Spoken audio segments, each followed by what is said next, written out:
I am Chris Lewis, your CAW heavyweight champion, undefeated for over a year, and not because of COVID, but because everybody's scared of me. Now you're watching Wrestle Geeks Recap. Like, subscribe, or I'm gonna come down there and slap the stupid off your face. Welcome everybody to Wrestle Geeks Recaps. We are doing the recap for Hardcore Justice Impact Plus Special. As always, please like, share, subscribe. We're a very, very small channel just starting out. And you can find us every Wednesday for AEW Dynamite, every Thursday for Impact Wrestling right here, and every Friday for New Japan Pro Wrestling Strong with Tiger Driver Radio. But I am your host, the Geek Trevor Firth, from the Maritimes. Joining us from across the ocean and all the way in the UK, we have the modern day Viking, Jay Scriven. Howdy, guys. And from the Maritimes as well, we have our Impact Predictions champion, still Impact Predictions champion, even after Hardcore Justice. He is the cream in your coffee, Jordan Talbot.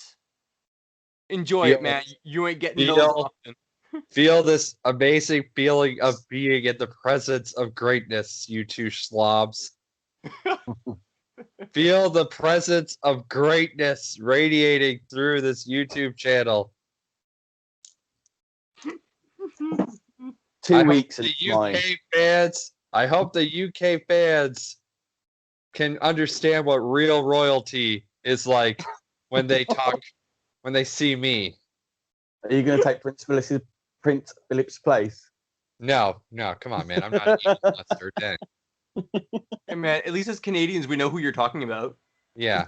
There was an Australian comedian that was literally doing a skit about him the day he died. And people were like, wow. he's dead. He's like, oh, Yeah. shit.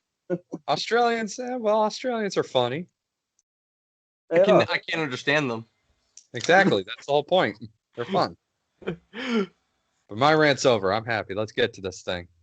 Yeah, Hardcore Justice Impact Plus special. This is a matinee showing, so it didn't air at 1 a.m. for you, Jay. No, That must it have been didn't. nice. It was very nice. We get to watch it at 8 o'clock in the evening. Me and my son stayed up and we watched it. It was really, really good.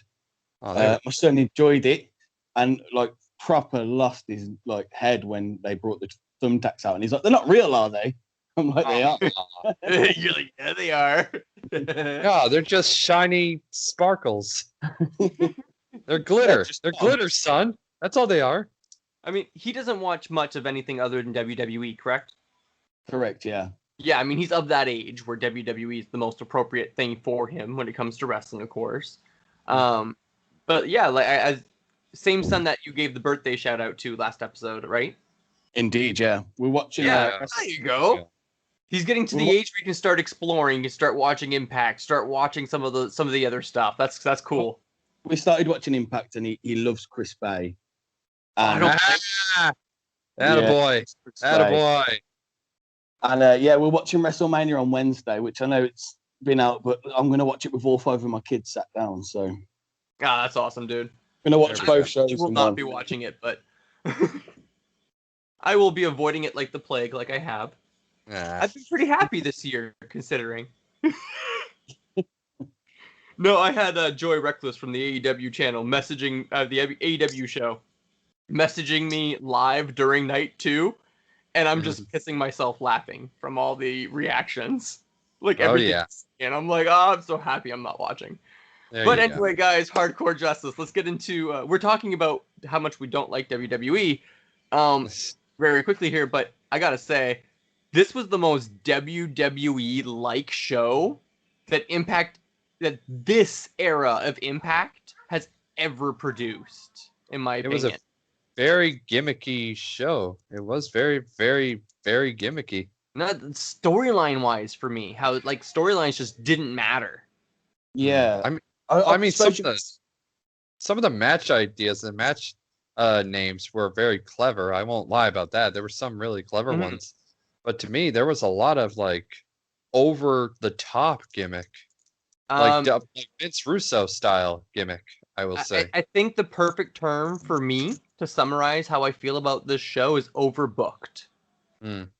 Yeah. But Jay, do you want to go ahead with the first match? Yeah. So to begin with, you get like a bit of a segment from Violent by Design, which, it was just that standard Violent by Design promo that you gotta love. And then you have Ace Austin with Madman Fulton, oh my God, TJP. I always get that wrong. It's always hard to do. It's hard to do. It is with Fella Bar, and then you have Josh Alexander, and his surprise partner is PD Williams. Now, it was lovely to see PD Williams back. I've got to Always say, good to see Maple Leaf Muscle. Can you believe he's only 39? That is amazing. It feels like he's been around for a lot longer. It does, yeah. Like I don't know if I'm wrong in my memory, but I'm sure he was in WCW at one point. But I think I'm getting confused because he was with Scott Steiner. Yeah, he was never in WCW. He's always been with TNA. No. I meant he wasn't in. Yeah, he was in WCW. Yeah, he was with Scott Steiner though. That was hilarious. Him and well, that's my favorite promo of all time. That one is so. Of course, just love the math. But I would say like I was so pumped and I popped so hard to see PD Williams that like I'm saying shit about him like a second before Matt Striker is. I'm just like, yeah, the Canadian Destroyer. Matt Striker goes, the Canadian Destroyer. There you go. I was right into it, man. I got pumped to see him. I was like, that's cool. That's cool. But the match itself, man, like, go right into it. Yeah, so the match was good. The match showed everyone's best abilities, is what I'm going to say. I like the fact that Madman and Ace Austin were wearing matching clothes. Yeah, it was really cool. Yeah, I love that. Yeah, I look forward to seeing them actually in the tag team division because I think they've got but all three teams had really good chemistry together and they all did tag team moves and, it was really good. The match ends with Williams, Canadian destroys JTB, goes to do it on Fella Bar. Fella Bar, he can't do it on Fella Bar. Fella Bar drops but misses P. Williams. And then Josh gets the ankle lock on Fella Bar for the submission and for the win. Yeah. I'm happy that, Team Canada got the win, of course. Always awesome. Yeah. Also, I've seen TJP and Ace often enough that I don't need to see that continue right now. So Josh feels like the right win. Yeah. I kind of hope P. Williams is back for a little bit as well. Not just a one-off. I'd like to see him back in the X Division for a little bit. I think it adds someone new. I don't know if I want to see... I think I'd rather see them in the tag team division together. Personally. Because the division is a little light right now. And I totally believe you could have a guy in multiple divisions at once if one of the divisions is a tag team. Yeah, but it's hard for the Americans to follow. No, I'm joking. You're right. Have you ever tried to show any Americans anything about New Japan? They're like, there are 6 factions and how many belts? For me, I was really... First of all, I'll always love P.D. Williams. I still say the Canadian Destroyer is one of the greatest finishers of all time. And I'm really sad that a lot of people have overused it because now it feels like anybody can do it and it's not... And they kick out of it, which pisses me off. Because when the Canadian... move. Like, the Canadian Destroyer, when it first came out, was one of the greatest things I've ever seen. I mean, it was so beautiful. But I was very shocked that Team Canada won this match. I thought it was going to go to Ace and Madman because I just see them... A lot of people don't realize that these two guys are actually tag team champions in independent companies. So it's not surprising that these two guys are very good as a tag team because they've actually gone out and, worked other companies and gelled together as a team. Yeah. So I'm very much looking at this where I really thought they were going to win, but I see this as just one of those things where it's going to show a lot of people that Ace and Madman, they could be a really good tag team. Yeah. No, they're a great tag team. Next, we have the Charlie Legal match. Love the title. It's a great name, but okay, guys, chairs matches are stupid. Can we just do we all agree on that, or does somebody not? Because like I hate them.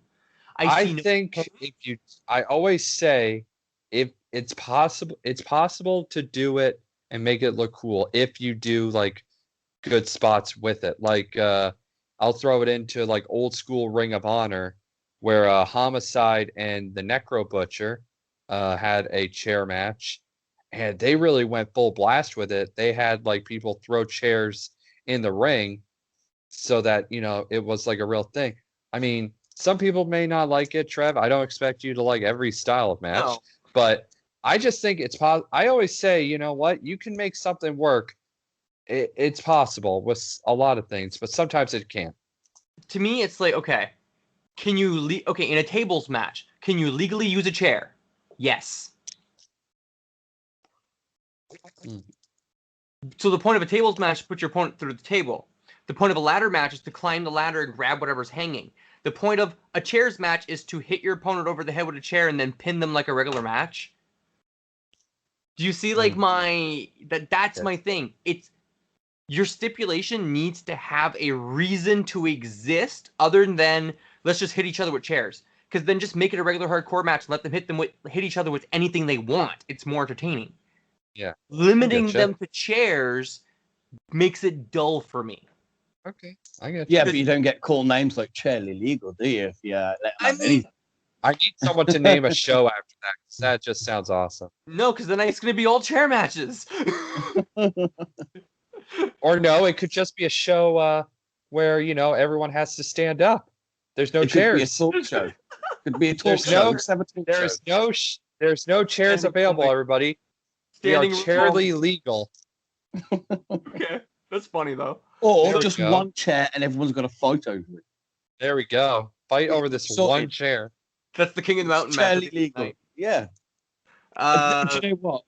I watched this match and cried because he was so bored. No, dude, I don't even remember it. I don't even remember it.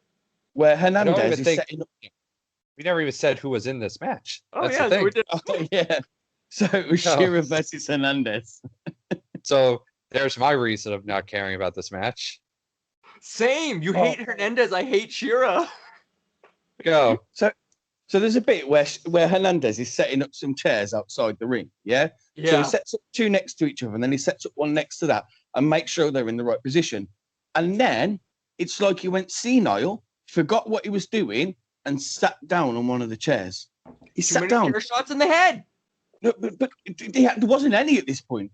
And then Shira kicks him. Yeah, probably kicks him in the face, so he falls over. But I just don't understand why he sat down, because it's not like he was setting up another part. Because Shira then picks up one of the chairs that he sets up to hit him with, and it's like, why did you waste like 3 minutes setting up some chairs? Honestly, and then he reminded me of my granddad when he was like, I don't know what I'm doing, so I'm just going to sit down for a minute.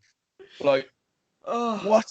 But then there's another bit where he's throwing all the chairs in the ring, yeah, and he's just chucking them all in the ring, and then he climbs up to the top for no reason, and then gets suplexed onto him, and it's like, why didn't you go in and take him down while he was on the floor? Why don't you do something? Why did you start climbing up? Like, am I the only one? Oh no! Continue. No. Continue. You're on a roll. No, you're on fire, dude. Just go.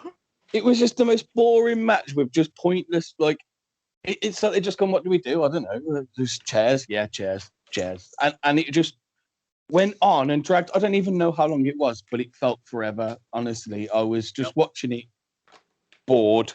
You know, and then you get the ending where Rohit runs in and Hernandez with a chair, and then Shira gets the cover for the win, and Rohit and Shira are back together. But actually, if you looked, Rohit and Hernandez were a better tag team. They seem to like work better. Yeah. We loved it. They really gelled.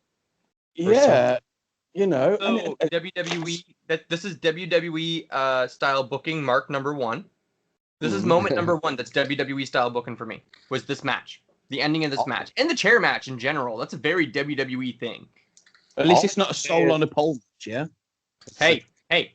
I like was that. Funny as shit. Do not insult Effie. Effie is daddy. All I'm thinking of right now is Jay's grandfather in a chair match, which I would actually pay to see. Because I don't know why. I'm just imagining like an old British guy going, "My word, I'm about to hit you with a chair. Hey ho! I say, I shall now take the chair, raise it above my head in a natural position. It shall now come crashing down on your head, creating a Are we talking thud." about Jay's grandfather here? Because I'm talking about old British people just having a match.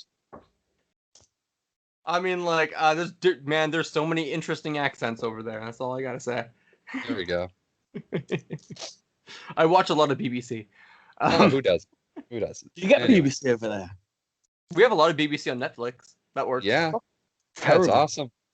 That's awesome. It's terrible. All right. Anyway, Let's continue this painful thing. yes, Jordan. Yeah, we got to make this entertaining for ourselves because this show wasn't. So, Jordan, first Swingers Palace segment. Go into it, man. You got 3 tonight. So. You know what? I actually missed the Swingers Palaces, sadly. It's just the first one. I only was able to watch the matches from what I could find. So you guys are gonna have to tell me all about the Swinger Palaces. Please make them good. Go for it, Give Jay. me emotion to how much of the Swingers Palaces. I'm not gonna lie, you missed some great lines in these. Like, There we honestly, go. How am I not? I'm not surprised. Great lines. So Swingers Palace, you've got Saban and Storm and they're obviously drinking stuff, and then they're talking about how Saban says everybody knows we love this place, but we should have been in the match after all. Violent by Design did to us. And Yeah, then they addressed that. Yeah, they addressed that. But I'm just going to keep ranting about this show. Honestly, I'm really sorry.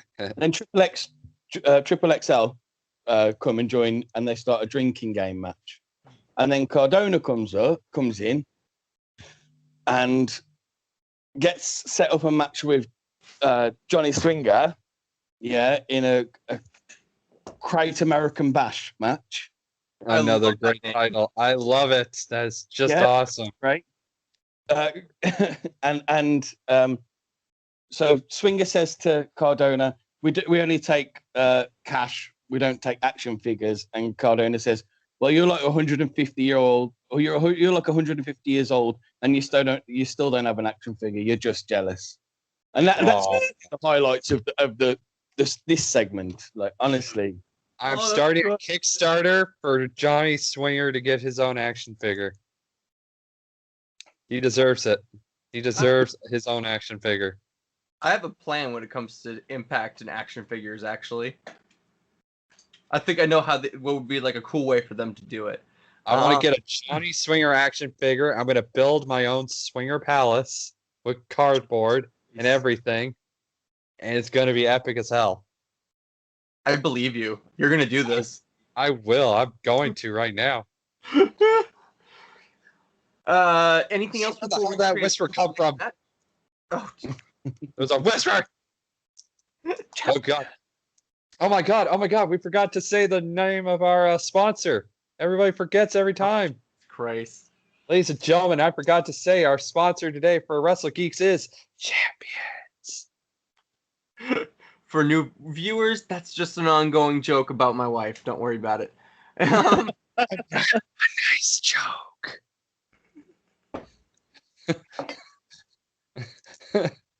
so next we go into Doc Gallows versus Black Taurus. Yeah. So I'm a little disappointed by how this match went, but overall, I really enjoyed it for what it was, and like, I thought like, okay, they're gonna make Taurus look really strong in this match, just like they're gonna be getting in Doc Gallows' head. Man, they put him down. Yeah. Gallows walked up to him and just bam, down on one knee. And I'm like, holy shit. Okay. There breaks the mystique of they just broke that intimidating factor of Black Taurus. Like instantly. So yeah. I didn't like that, but other than that, I enjoyed like the match itself. Good back and forth, good action. Decay at ringside's always fun. It was only Crazy Steve because Rosemary left to go get ready for her. Yes, Rosemary had to get ready. That's true. Yeah. So This if you match got was one fun. Decay's there. Everybody's there. Yeah. I did not know where that freaking hand came from. That actually just scared the crap out of me. Oh, Jesus H. Oh my god, dude. It's camera. Come on. I thought the match was good. I mean, I was like you. I was like, why are they not making Taurus like this intimidator? Because that's what he is. He's intimidating. But all in all, I knew what I had a feeling of what kind of match this would be. Two big guys going at it. And I'm happy with it, mostly because I'm a huge fan of both of these guys. So for me, I was going to go home happy to watch two awesome talents go at it. Yeah, this is. I mean, like, even though I would have preferred if Taurus won, because I just think that would have been a better story. You could have gone Anderson and Gallows versus Decay and have Decay continue screwing with their heads up until like the week or two, like the week before Rebellion, maybe. A little feud, quick little feud, but oh well. It is what it is. The finish was what exactly, Jay? What was the finishing move? I don't remember. So, Gallows does like a double-handed sit-down choke slam. Yeah, he calls it the 12 step, or he used to anyway. Which I love that. That's awesome. The 12 steps. But he gets that in after Anderson climbs up on the side and distracts Black Taurus. Crazy Steve goes and pulls him down and then turns around into that from Doc. This match went 9 minutes long. I just need to point that out right now. Yeah. Yeah. And I will tell you in a bit why this is important, okay? Okay. So the match was all right. It was back and forth. It followed Hernandez match, which I was still a bit bummed out from that and a bit bored. Yeah. It didn't do anything for me. It was all right. That's all I've got to say about that. Crazy Steve looked badass again. Yeah. I think with two big guys, though, I like matches that don't drag. I think that's a good thing to have two. Oh, big no. Go at it. The amount of time it was isn't important until we get to a segment that comes up. Oh, okay. Yeah. Cool. All right. I'm curious now. Yeah. So we get next we get Violent by Design speaking, I believe, right?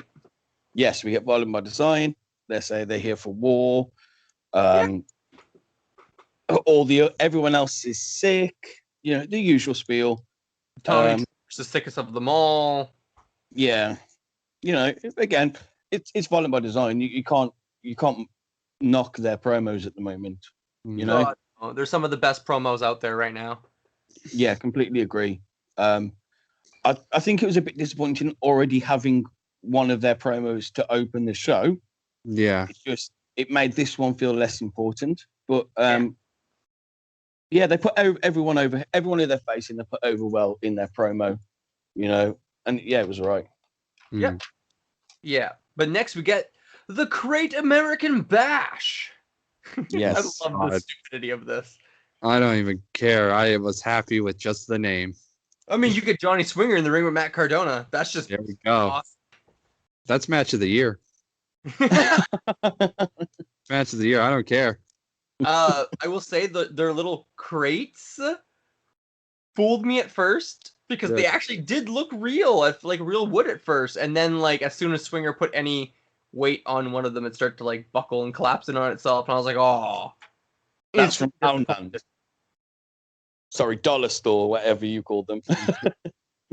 Dollar Store for us or Dollarama. This can't afford all that. They got too much bills on other things, man. It's because AEW aren't doing their ads. They're struggling again now. Yeah, so the match goes. You got 4 crates, and in the first crate they open, there's a picture of Scott Hall. I laughed so hard. there was a little tweet after from Scott Dunmore saying, "Oh, now we have to pay royalties." Yeah. Lucky Yeah. it was Kevin Nash because we'd have to pay more. That was hilarious. The second one was a rat trap, which Johnny Swinger got his fingers caught in. Yep. That was very I funny. don't care. It still looks painful whenever you get a rat trap. I don't care. Oh, yeah. The third one, Matt Cardona opens it, looks inside, says, "I'm keeping that," and puts the lid back on, so you don't know what's in it yet. And then the fourth one is the brass knuckles, and this is how the match ends. So Swinger finally finds the brass knuckles after he's like literally knocked everything else out of the box. Yeah. Not the smartest idea to fill it with beans, like styrofoam beans, when you have a small pair of brass knucks in there.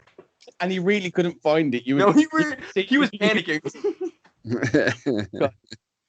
Which would have been funny if it was just those beans. And then Swinger gets the brass knuckles. He turns around to go and hit Cardona. Cardona ducks, and then he hits the radio silence and then gets the pin. Yeah. See, stipulation, it's everything. And like I said, a chair match has no point. Because the only thing that's legal is a chair, and well, everything you can do in a chairs match, you can do in a normal hardcore match. This, on the other hand, only what is in the 4 crates are legal to use weapons. I love that. Yeah. That is creative. It ends like a normal match, but if you're putting a limitation on the weapons like that, you need to really make it suspenseful. It's like remember Fans Bring the Weapons matches? Yeah. Yeah. I love those. Yeah, you don't know. We've been like we were lucky enough to have one in Riverview. In Riverview. It was really awesome. It was fun. I brought a shield. Unfortunately, it didn't get used. I contacted one of the wrestlers that was in the match ahead of time, asking if this was the kind of thing they could use. And I was like, I don't think it'd be too much worse than getting hit by a chair. And they checked it out, and they figured it might be a little too... They were like, I don't know, in heat of the moment, this might hurt a bit too much. Like they might go a little too hard with it. It had a solid rim, but the inside of it's not actually that, like... It's not like a real shield, you know what I mean? So, but it was awesome. Watch the guitar get smashed.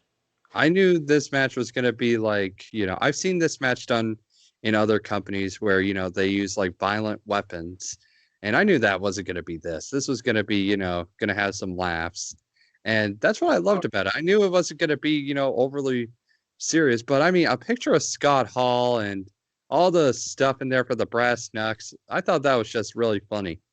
Well, the significance of Scott Hall with Zack Ryder as well, like that mentorship almost, like that idol, like, Zack Ryder idolized him for the longest time, and then like he kind of mentored him a little bit for a little while. It was cool. Yeah. So why that 9 minutes was important is because next we have a video package of Hardcore Justice from 2010, Rob Van Dam versus Sabu. Yeah. This went on for 12 minutes. Yep. 12 minutes. 12 minutes. And if I wanted to watch Hardcore Justice from 2010, I would go on to Impact Plus and watch Hardcore Justice from 2010. Now, I watched it live back in 2010. This is 11 years ago. They're showing you a video from, which took up more time than Doc Gallows versus Black Taurus. Yeah? The only reason why they showed us this, these are terrible too for one reason at this point. Flashback moments, literally they just look at who is relevant. Yeah. Who is relevant right now in media that is not on their roster. Yeah. Brandy Rhodes announced that they were having a girl. All of a sudden we had Brandy versus Rosemary as an Impact, as a Flashback classic. And I'm like, I would not call this match a classic. This is not the kind of match I'd want to show fans to make them pay for Impact Plus. Same for this. This was cool. Sure, Sabu and Rob Van Dam at their hype, like at their peaks, but like, seriously? It's only because Rob Van Dam was at the Hall of Fame ceremony that they bothered to show this. And they showed him celebrating for so long after the match. Like, why did we need that? Like, out of everything, like honestly, this went on for 12 minutes. 12 minutes. Now, I went back and to see how long they were because I was like, that's got to have been longer than the Doc Gallows Black Taurus match. Dude, next time just use cagematch.net. Yeah. They have the match times written down next to every match. Very helpful. Sweet. Yeah. Bell to bell, baby. It was absolutely, honestly, that's 12 minutes of my life that I've already watched. And I don't want to watch again. There you go. Please don't do this again. No, they're getting bad. They should stay on BTI, and they should definitely not be on an Impact Plus special. Yeah. Swingers Palace segment number 2. Swingers Palace. So you get Swinger. Someone says Swinger always makes money, even if he loses. Yeah, Johnny Bravo. And that's how I feel watching this at the moment. Like, honestly, I'm losing. But yeah, it's just a little segment. There's nothing said really. I can't even remember the rest of it. No, this one was this one the drinking game where they were playing beer pong? No, that's the next one. That's the next one. Okay, well, yeah, there you go. Then this one wasn't important. Yeah. This might just And be then when you get Triple XL shows up. Then you get Sami Callihan come out, offers an open challenge and bigs up Trey Miguel. And then you get Sam Beal is his mystery opponent. So you get Sammy versus Beal. Yeah, which I was happy to see Sam Beal again. I mean, we've advocated a couple different story ideas for him. Yep. So I mean, I'm pumped. I want to see more of them. That's simple. Yep, a lot longer in the match at least. Yeah. A whole 4 minutes. Hey man, you're getting squashed by Sami Callihan. 4 minutes is a lot of time. It did well 4 minutes. Like the bit where he's gets beaten up outside the ring and Sammy goes in and Beal finally gets into the ring just before the 10 count and Sami Callihan looks and he's like, oh, done, like that kind of like praise in his smile. Want it. He's yeah. like, oh, okay, I actually want this. Let's go then. Yeah. Yeah. And then Sammy does the package ball driver and gets the pin on Beal. Yeah. Yeah. Yeah, that was a fun little match, fun moment. I was really happy to see him. It's fun. It's cool. Hopefully we see more of him on Impact. I just we said, I want to see him come out and call out Sammy over and over and over again and just keep losing to Sammy until like Sammy looks at him and just like recruits him or something. Yeah. For the tenacity. You know what I mean? But next we have the Blindfold Match. Oh god.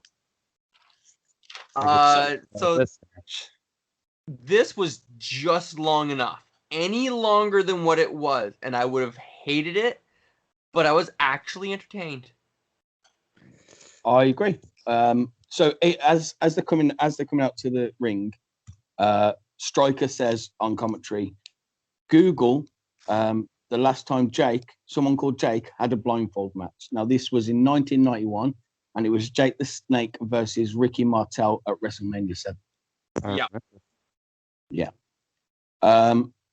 I've got to say they did really well. They sold the fact like they were actually couldn't see really well. There was a bit where Myers. So to begin with, Myers takes off his patch, and he's like, "Oh, I can't see out of his eye." He's like, "Oh, squinty his eye." Yeah. But there's a bit where he lifts up his hood to have a look what's going on, and he's got both his eyes open, absolutely fine. Oh, I love the stupidity of this. That's the thing. They're really leaning into the fact that Myers is practically winking at you from underneath the eye patch all the time. Yeah. I love it. Playing into the hokiness. Yeah. The match. So Cardona comes out and he slides the box in. Yeah. And Jake something gets the box, hits Myers with the box. All these wrestling toys fall out, which was nice to see. The Rock, Roman Reigns, AJ Styles, make an appearance on Impact. It was good. Some of these guys. Jay was right. The Rock was on him. It's weird how good he is at predictions. Also, you can go and buy those figures now, signed off eBay. Yeah, that's pretty cool too. I'm not gonna lie. Yeah. I'll just say this: And let me give me a second after being terrified by the cheetah hand over there. But as much as Trev hates chair matches, I hate blindfold matches. Like blindfold matches. I try to, and I really did try to like this match. I love the spot with the toys. That was awesome. But it's just blindfold matches to me are just stupid. They are so stupid. But it's hard for me to say that because I love Jake something and I love Brian Myers, but it's just one of those matches that when I watch, I just go, "Oh, this thing, this is still happening." Do you know what? I think the concept of it is stupid, but actually, the actual match itself was funny. They did it right. It didn't go too long. There's a bit where Myers grabs the ref and makes it so something clothesline goes to clothesline the ref instead. It worked well. I enjoyed it. I mean, the match was good. I won't lie. The match was good. It's just I couldn't get fully into it because like I said, blindfold matches are just one of those things that I just can't really get behind. Also, did you feel like Matt Cardona coming out, like also in his segment, he was a bit heelish, but like in this, that was a bit heelish of him as well. Do you think we're going to get a turn from Matt Cardona? I feel like it's happening. It's going to happen. Too. Do you reckon they might swap Myers and Cardona around so Cardona? No. So. I don't think they're going to swap Myers because they've done a really great job at Myers this whole time, keeping him steady. Yeah, Myers is a heel. He can't be a babyface. I can't see it. But I've got to say, they both did a great match being blind. Not as good as Crazy Steve would do, but they still did quite well. Myers, you wouldn't even need a bag. That's the thing. Yeah. Which would be actually freaking hilarious to watch. Yeah. Has anyone got anything to say about this segment? Nope. Let's go to the next one. So then we get Dreamer to Violent by Design with Eddie Edwards, Not Moose, Willie Mack, and Rich Swann. Not Moose, Willie Mack. Yeah, Not Moose, Willie Mack. Wow, dude. I ripped Moose down. Does not help. No. These are my friends. I would die for them. I don't know. It was just Rich Swann went on a bit of a ramble saying I've got a big match in 2 weeks, but this is something I need to do now. Tommy Dreamer's got the wrong team. Yeah, I completely storyline, everything. Like, not for 1 second did I have these down as Tommy Dreamer's team, and I don't know. It was a bit. It should have been Chris. It should have been James Storm and Chris Sabin and Chris Harris. Should have been that. Yep. Yeah. I can agree with that. I mean, we all do at this point, right? Like I've said it. This is the most WWE booked show, and that's one of the reasons why. Because those guys, like, they just have the wrong people in that match. I will say Eddie Edwards being on that team, I got no problem with because that's perfect for him. This kind of match. Yeah, like if Chris Harris couldn't compete, having Eddie Edwards as the third guy made perfect sense. Or just do the guy that they freaking swerved us with at the end of the night, or not have Dreamer on the team at all, because I hated the fact that they did that. But we'll get to that when we get to that. Yeah. And then we have the Knockouts #1 contender match, Hardcore Weapons, whatever it was called. Jordan Grace versus Susan versus Dashwood versus Havoc versus Rosemary versus Alicia. Mm-hmm. So this I really enjoyed. Yep. And one of the main reasons was Alicia. Really? I loved a lot of the stuff Alicia Edwards did in this. I mean, like, she was just doing like the Eddie Edwards like greatest hits, you know what I mean? But it just worked in this match because, like, what else would she do in this kind of match? Yeah. And it was I feel like she delivered, like, you know what I'm like when I feel like somebody is slightly under the radar or slightly underappreciated or isn't quite to that level, and then they do something that really like stands out to me. That's what ends up standing out to me for the whole night almost. Mhm. And Alicia Edwards' in-ring work was really, really, really, really, really good for her tonight. Like this is one of the best matches I've ever seen her in. Mhm. I'm just really happy for her because this is good. This is damn good on her part. But what I'm happy about most is that they did exactly what I said they were going to do with Crackhead Susan and turning her into a character. They started her off, and then what happened? Don't take credit for that. We all said that. The whole As- internet said that. As the predictions champions, your voices mean nothing.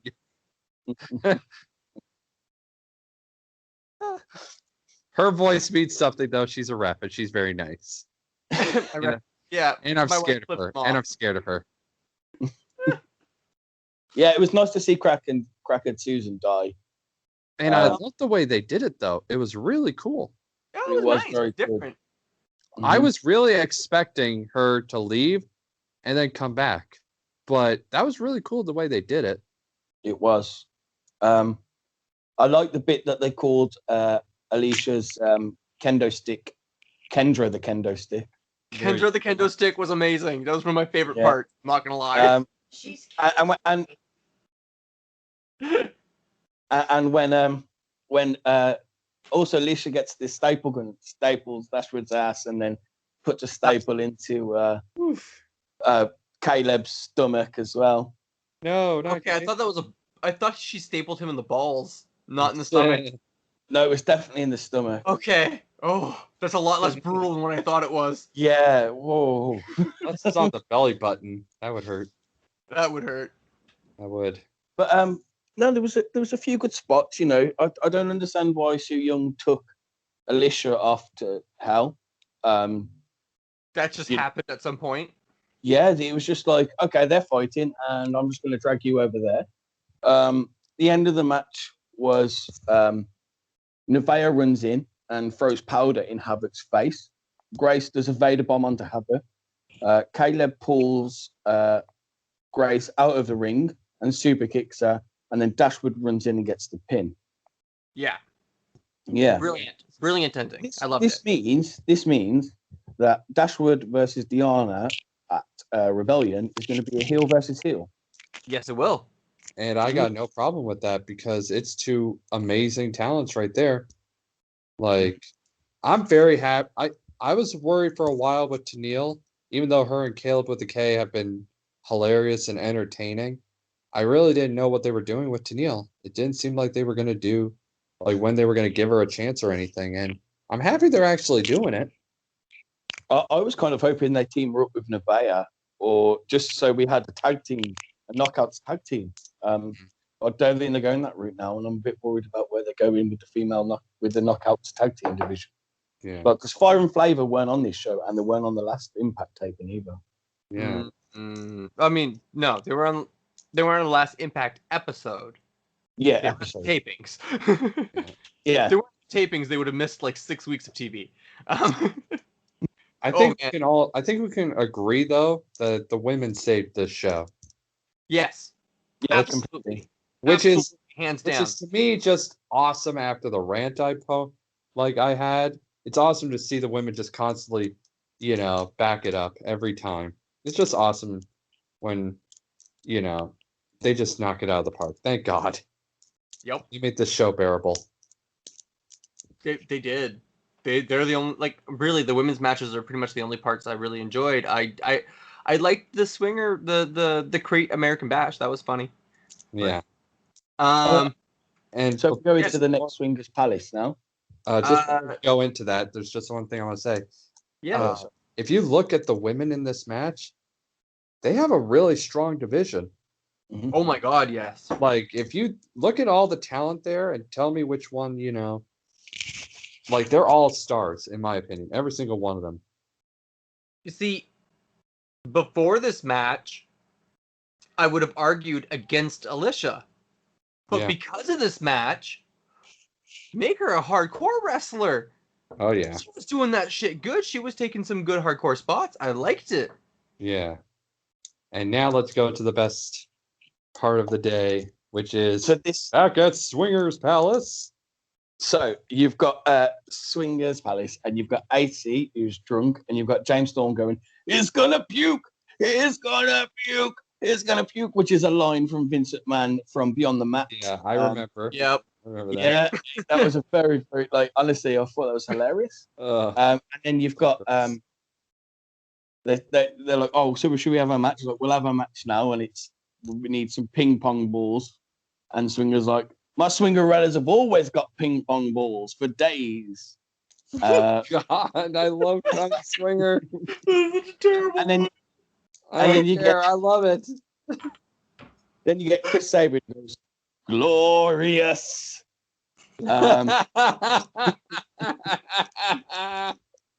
Oh yeah. And then Oh, so James Storm starts picking some balls out of the some ping pong balls out this box that the Swingerellas have appeared with, and Chris Sabin goes, "That's a good one." He's like, "No, it's not." And he's like, "That's a good one." He's like, "No, it's not." He's like, "That's a good one." He's like, "Yeah, it is." So they go to the table to do beer pong, and so AC misses his, and then Chris Sabin just launches the ball at the cup. The cup goes off, and then Sabin turns around to Johnny Bravo and says, "Give me a cup." This is the point where Johnny Bravo should have handed him a cup, and he looked in it and gone, "Not that one." That would have been a nice little. that would have nice been hilarious. Yeah. That would have been funny, yes. And then No, you get should have Larry done a Dean. Dumb and Dumber thing with it, where like AC wakes up, it's like, oh, more alcohol? No, don't do it. And then Larry D goes to take a shot, and then James Storm goes up, and Larry D says something very like insignificant. Sabin and Storm start beating AC and Larry D up, and then Sabin and Storm are about to throw Larry D over the table, and they're going, "Swingerella number 2, move out the way, move," and they chuck him over the table, and then they walk off shouting, "Beer gun, beer gun," and that is the end of that. I love how their names are just Swingerella 1, Swingerella 2, and Swingerella. I love that. 3. It's awesome. Yeah. And you know, all three of these women are probably people training to be wrestlers. You gotta get in somehow. I love it. I find it stupid. Just the right level of stupid. Yeah, it was the best segment of the night. Not much. Sorry, guys. Yeah, All good. I agree. It was the best comedy, like the best random stupid moment of the night for sure. Yeah. Next we get. I don't know if I'd call this my match of the night because I don't know if there was a match of the night. The first one to me was the match of the night. The three-way, the three-way tag was probably the This best one match of the night, was- definitely. But I really enjoyed. But this one was special. I'll say I had- this was the most important special Yeah. match. This is the most important match. I agree with you there. I had a lot of feels going into it. I think they should have headlined. Yeah, I I agree. completely You're agree. right. Completely agree. They should have headlined. When Jazz lost, everyone should have come out and clapped her. Yeah. Thank you, Jazz. It was, Jazz did a good performance. So since I don't think we've actually said it out loud, sorry. Knockouts Championship, title versus career, Deonna Purrazzo versus Jazz. Yeah. Sorry, I just don't think we had actually said that out loud yet. I don't think we had, no.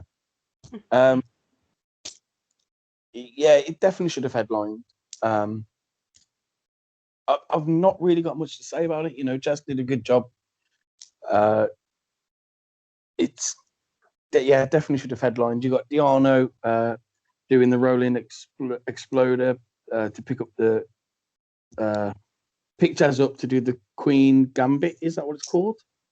I think so. To get the 3 count on Jazz for the win.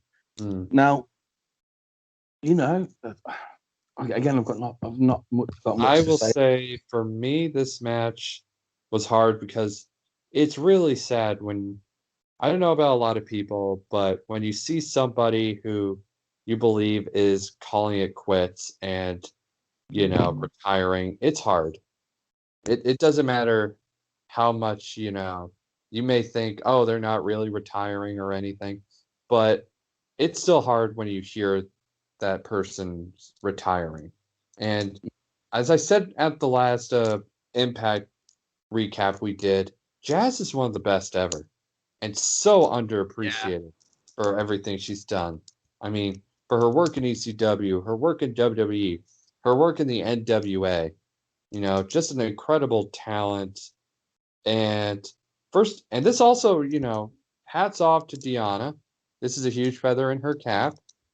Well, I was right about to say, now that you're done all that, now that all the honor and everything that Jazz Deanna deserves. Deanna's Legend Slayer. Yeah. Deanna really knocked it out of the park. So I'm very now excited for her with Tennille, because we're finally going to see her face off against somebody who isn't a legend. They're fighting someone who's in her, in her generation, really. First time Jordan Grace. Yeah. I'm very excited for the match. And like I said, just nothing but praise to Jazz, and just thank you for everything you did, Jazz. If this is your last hurrah, you did good. Absolutely. I saw somewhere that Thunder Rosa and Jazz were setting up a company together. Oh, if they did, that'd be awesome. I will watch any show. Oh my, yeah, no, that becomes the premier women's division in the world instantly. Would With not have a those problem. two? I would watch it. Yeah, I mean, Thunder Rosa is an amazing teacher already. She has students on AEW Dark and Dark Elevation. She has students in NWA. She has students all over making their debuts all over the place, and they're really good. So I mean, I don't know how credible it was. It was like a little thing that I saw just before we came onto the call. To say that's the thing. If that is real, if that is something that's actually happening, that's incredible, and makes me genuinely excited. But yeah, I agree with you. This should have gone last, especially here's the thing: being a booker, I feel like you need a flow to your show. And this breaking the wall a little bit here, but when you literally have three, you had how many matches total on this card? 9. Yep, 9. And 3 of them were face wins. 6 of them were heel wins. That's fine, but the flow of the pay-per-view gets really messed up when you do a face win, heel win, face win, heel win, face win, heel win, heel, heel, heel. Yeah. You have 4 heel wins in a row at the end of your show. It's really messed up. You have a heel winning the number 1 contendership match. You have a heel winning the Knockouts Championship with Diana, and then you have the Violent by Design in the main event when we have the Hardcore War, Violent by Design versus Tommy Dreamer's team, and they end it with Violent by Design winning this, and that just so wrong to me. This is why it should have been Jazz retiring. Yeah. Everyone could have come out. Scott D'Amore could have come out and thanked her, Yeah. And it would have ended the show on a high. It would have been one of those feel-good moments where everyone's clapping and have the whole Knockouts division out on stage. Showing some respect. That's all you needed. It would have ended the show on a high, and that's what I think this show was lacking a lot, and I think that could have helped. Yeah. I came away from this whole show feeling really down, because even the Hardcore War, it was fun. It's a fun variation of a War Games match. I enjoy it for what it was. But ultimately, Dreamer getting jumped before the match, I was like, oh, this is dumb. What's the point of even telling us that Tommy Dreamer's going to be in the main event and they sold this to us. A lot of people tuned into this for Tommy Dreamer. As much as I am not one of those people, I definitely know some people who did tune in to see Tommy Dreamer on this show, and they didn't get it. It was a bit. So yeah, Tommy Dreamer gets attacked backstage. Yeah, Rich Swan's like, here's my friend. Eddie Edwards was like, yeah, here's my friend too. Scott D'Amore's like, here's my friend. And they're all arguing about who's friend. And then Eddie Edwards goes out to be the first one out, followed by Dina. Yeah. Uh, These two just brawl for a little while. I mean, I don't understand what they had 5 minutes. I'll be honest. That's a little too long. Also, they mess with the timers. But I was keeping track. Then you get Rhino come out. Then you get Willie Mack.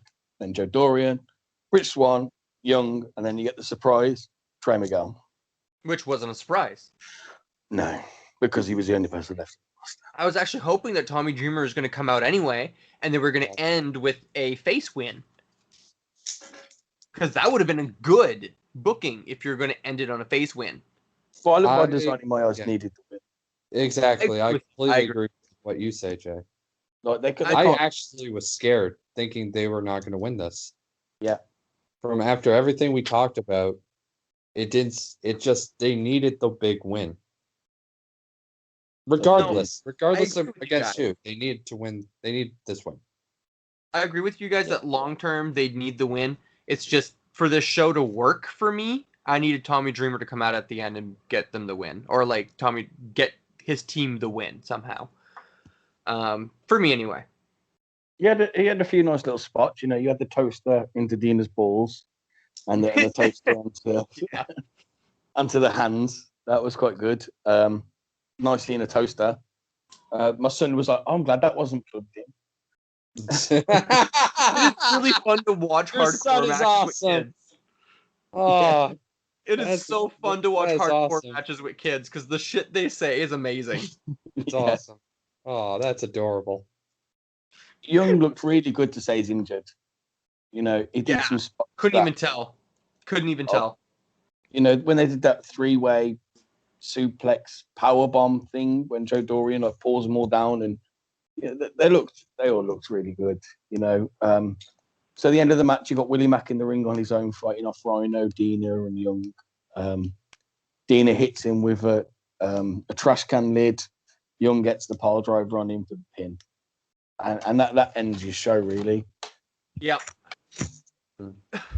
Yeah, and it's like I like I said, this is the most WWE show I have seen Impact, this era of Impact do, in my opinion. And Tommy Dreamer was booking it. And that's what they're going to use as an excuse for it. They're going to be like, oh, the storylines don't matter, or whatever.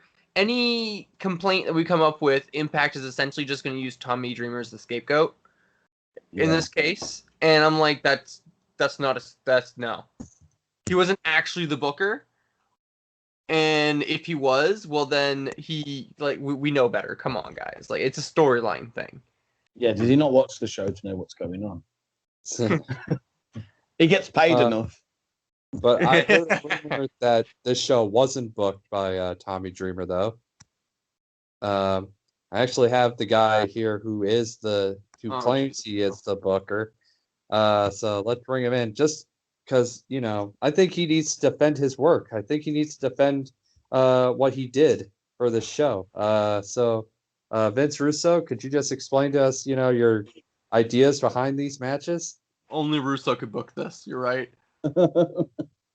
Okay, first, bros, I want to say thank you to all the bros watching this, and also to the girls that I also call bros.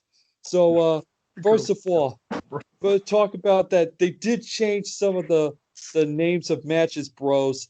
First of all, the Charlie Legal match, I booked it to be more bloodier, and it was going to be called the Charlie Manson match, because I thought that would have been even better title, because I think I'm creative. I mean, I create amazing things. I put a smiley face on a sun.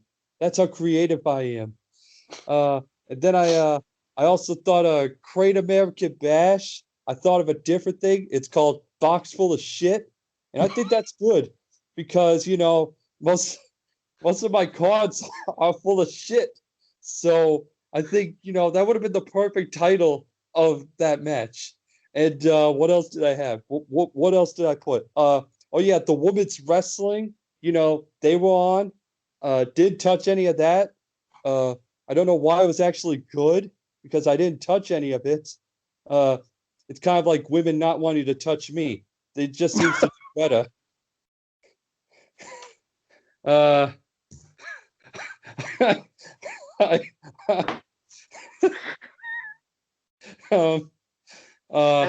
Jay is Jazz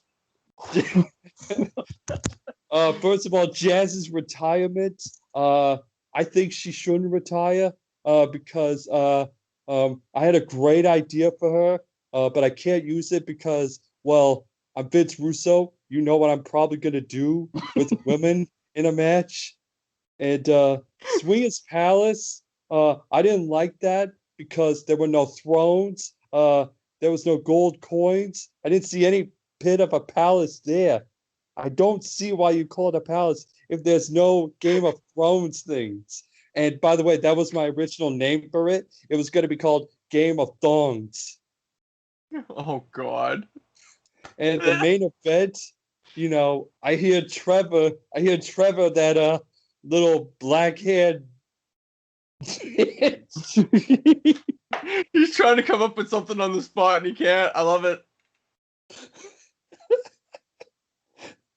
I ain't editing this, dude. You screwed up. I'm keeping it in. I don't expect it to be edited. I'm Vince Russo, motherfucker. Oh, God. Him talking about the ending didn't work, and also the big British guy who looks like. Nah, man, you lost it. You're done. You're done. Yeah, I'm done. Lost it. You're broke. Oh my God. I don't know why I laughed so hard at that. Oh, thank you, Vince. You're like, I was trying to think of something, but all I could think of was Conan the Barbarian for some reason. I'll take that. Oh, God. Yeah. More like Dave the Barbarian. No, more like Conan the Librarian. Okay, guys. So Jordan, you got 3 out of, well, we only had 7 of these matches pre-announced. So you got 3 out of 7 and you retained with that. Somehow, by a miracle. Yeah. So I'm not blaming our wrong predictions on us. I'm blaming it on Impact. This show was not good. This was not a good show overall. I did not have that much fun with it. The second half was definitely better than the first half. What? Yeah. Well, how many points did we get? You got 2 and I got 1. But hey, remember, you're number 1 to that woman next to you. That's true. At least I got that. True. There you go. She's gaming with headphones. I don't know if she even heard that. She doesn't give a shit. Making an impact. So I will continue from last week. I'm going to start. Last week I had said that Emi Sakura should come to Impact and bring a tag team with her. So that tag team should be the current Wave Pro Wrestling Tag Team Champions, Rin Karakura and Itsuki Aoki. So this is just a Japanese tag team that I've watched a little bit and here and there, and I've really enjoyed everything I've seen from them. They're 2 young girls who have a lot in their future. Like, they could do anything anywhere in the world. It's incredible. They will be stars. Literally the only thing stopping them is the language barriers. Mm-hmm. And let's face it, any star who isn't English is going to face that. So it's something that we've seen lots and lots of wrestlers overcome. And I think that right now they don't need the major speaking role. And I think Emi Sakura could carry them through. Worst case, I'm sure they could find a manager or something for them. Mm-hmm. But I don't really see like a major storyline per se. I just want to see them come in and like actually like have more women tag teams. So mostly they're there for Emi Sakura to back her up. I'll go next on mine. My pick is someone who I was talking about who I'm a huge fan of, and I think she would be a great addition to the women's division. I'm going to go with Maeve O'Farrell. Oh, Because for those of you who don't know, she is one of those women who can not only have match of the night anywhere she goes, but she can have a match of the night. She's also really good at intergender matches. And if you need proof to that, watch her have a match with another person I picked for making an impact, Channing Decker. yeah. Because they had an awesome match, and she's just an awesome talent. Was that in Greektown? That was What? Greektown. That was in Greektown Wrestling, correct? Greektown, yep. Greektown Wrestling. Check it out. Great match. And it's not in Italy, before everybody asks. But yeah, she's just an awesome talent. I think she'd make a great addition to the Knockouts division, as she could be, the sweet, bubbly face like Kylie Ray was going to be. Or she could be, the face that, gets bullied by the heels, like how Allie was with Maria when she was there. But either way, I think she'd make an awesome addition. So since I have experience with her and I know her, I'm just like, I've seen her. I'm just gonna say, like, honestly, I see her as a French Hikaru Mm-hmm. Her English is pretty good too. Like she can connect to the English crowds really, really well. Not an issue for her. But like, yeah, no, she is. I see her as a similar style as Hikaru Shida when it comes to that explosiveness, and that, like, I'm gonna hit you so hard that your head's gonna go flying off style. So, yeah, she'd be an incredible addition to the Knockouts division. Yeah. And now for everyone's favorite one, the one that we never see where the fuck this guy goes. Because it's always a fucking highlight reel with this one. You I'm never. just gonna add one more F-bomb because fuck it. No, too many. We're good. We hit our quota. So this week I have gone with God. Eddie Edwards versus Omega for the title after Omega's won it. Yeah. Okay. The Young Bucks have helped Kenny retain, and they're beating down Eddie Edwards, and Davey Richards runs out. I knew it. Damn. But what I want to happen is I want Wolf to go over to AEW and win the AEW Tag Team Championships and bring them back to Impact, and have the Young Bucks come chase for them. Mm-hmm. Do you know how many Generation Me jokes we're going to hear on commentary? Yes. Oh, yeah. For a lot of people who may not know, because it's been a while, you want to explain more about Davey Richards? Because or may not. Yes. He's been gone for a bit. He has, yeah. He left to become a doctor, wasn't he? I think a paramedic, but yeah, doctor, one of those two. Yeah. He's a male nurse, guys. Yeah. Whatever. Still respect. No. He's a male nurse. That's he's what actually he was coming back into wrestling. That's why I've picked him. He was teaming with Eddie Edwards back from Ring of Honor as the American Wolves came over to Impact, or TNA at the time, as the Wolves with Eddie Edwards, and they had a feud. And I don't know if he still is, but he was with Angelina Love. I think they divorced. Did they? Yeah, I believe She's in ROH right now doing stuff. That's all I know. But, so you had like a big feud with Alicia and Edwards versus Angelina Love and Davey Richards. This is basically how Angelina Alicia got into wrestling. Yeah, it is, yeah. That's the storyline that brought her into wrestling. Yeah. Okay. I'm like, yeah, I have seen this. No, he's a really cool choice. Davey Richards was always very underrated, in my opinion, between the two of them. Mm-hmm. But I mean, that always happens with a tag team. There's always a member that feels underrated, especially when they do singles division stuff in other places. Like at the time, Eddie Edwards was part of Pro Wrestling Noah. Mm-hmm. Hell, he's the first Gaijin to have ever held the GHC heavyweight title. Yeah, that's a massive accomplishment. Yeah. So, but yeah, I love that pick, dude. I can't really say anything I more really than that. see him coming to Impact. I hope he does. Because, yeah, I saw that too. I really hope he comes back. Mm-hmm. No, it'd be nice to see him come back, especially have a little reform.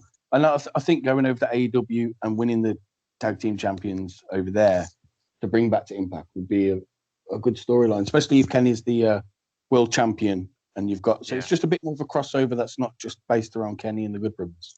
Mm-hmm. Yeah. And also to see the Wolves versus the Young Bucks, I bet that would be just a fucking awesome match. It really would be. It would be. I can't wait to see Davey Richards like shake off that ring rust, get tuned back up and get back in the ring. You know what I mean? I can't wait to see him really be all firing all cylinders again and ready to go. But that's everything for tonight's Impact. Hardcore Justice was not great. Hopefully tonight's Impact is going to be good. But everybody, please like, share, subscribe. Leave a comment down below what you thought of Hardcore Justice, what you hope to see from tonight's Impact Wrestling, maybe. And we will see you again next week. Peace Or out. else.